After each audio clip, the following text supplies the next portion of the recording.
Codemasters has been famed for its rally racing games, and Colin McRae Rally is the game that people hold probably closest to their hearts. There was a definite desire for us to return to our more rally-based roots that we'd obviously started with in the Colin McRae franchise. That's the game we want to make, that's the game the fans are asking for, and as an art team we're loving making that kind of game again as well. Early access was really interesting because obviously we were releasing new content every month, and that's something that's quite different from how we normally work. But this was giving us feedback from the community on a monthly basis, so we were able to actually try a few different things out and then make adjustments depending on what the players were feeding back to us.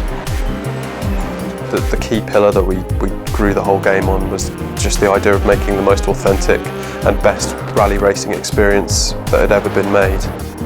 We started from the ground up, looking at what we needed to do with the tracks, how we needed to change the cars to make sure that they drove properly within those tracks, getting that feeling right, that sense of actually flowing through a stage, and I guess that sense of impending doom if you ever do go off the road.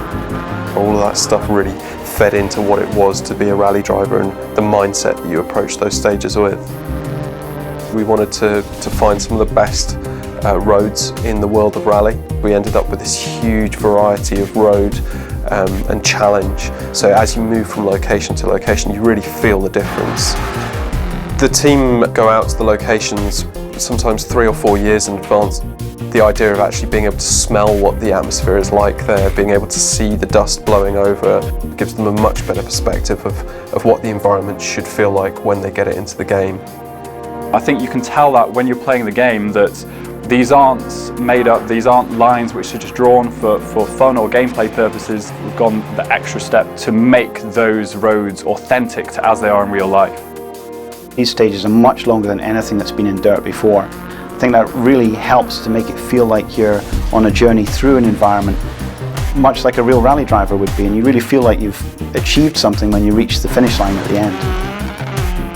We'd always made amazing recordings of our engine sounds and gravel kick-up effects, but we'd never really utilised them to their full potential with the old physics engine. Just bringing up the level of detail in the physics instantly brought up the level of detail in the audio, and it meant that when we went out and recorded new cars, we knew that we were going to get even better fidelity out of the experience. We have contacts in the rally community, so we got people like Ryan Champion, who owns the Super Impreza that we recorded for the game, to come in, and he spent a day with us validating stuff. We had this amazing moment where Kevin Abring, driver for Hyundai WRC, actually picked up the game and started doing these amazing world record breaking runs. It was just set us on that path of knowing that this game was special and understanding that rally drivers were really enjoying the experience of driving it, and I think that's probably the best validation we could get.